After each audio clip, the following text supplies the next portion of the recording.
So here we're going to do two different tests. We're going to test internal rotation and external rotation, where the femur goes into the hip. So I'm going to bring this leg up, and I'm going to get the knee directly over the hip. And if her leg is relaxed and I turn her leg out, we only need about 15 degrees. So she's got plenty of internal rotation with the knee directly over the hip. But if you were short, if you're really tight here, that would be a fail. So you got to get to at least 15 degrees. And then we also want to make sure that we're equal on both sides. So that's for her internal rotation on this side. We're also going to test her external rotation, and we're a little bit tight on the external rotation. So you want to get to about 90 degrees, or at least eat well past 45, but she's a little bit tight on the external rotation. And then we're going to see one side versus the other side if we see any differences. So I'm going to bring this leg up, knee directly over the hip. Internal rotation, looks like it's about the same. External rotation, also really tight in external rotation.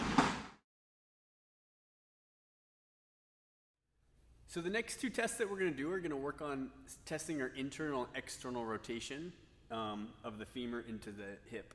So when you bring one leg up, and she's going to relax her leg, and the knee's going to be directly over the pelvis. So if I turn the foot out, this is internal, so I want to keep her knee over her hip. So here's about 15 degrees, and this would be passing. So if she's below 15 degrees and she gets stuck, then she would really need to work on her internal rotation. She can get to 15 degrees, and she can even go past 15 degrees. So she's got plenty of internal rotation, but this is going to be when a lot of people fail if they can't get to 15 degrees, if they're stuck and they can't get to 15 degrees. So that's internal rotation.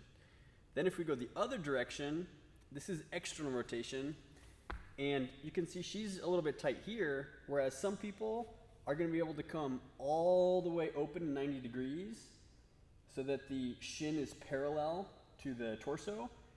She's at about 45 degrees is where she runs into restriction, and I can press her a little bit further and create some stretch and get her past 45. But she's really pretty tight in external rotation, and a lot of people are going to be. So if you can't get well past 45 degrees and really pretty close to 90 degrees, then you got to be working on your external rotation every day. The second thing is we want to test both legs to test for imbalances.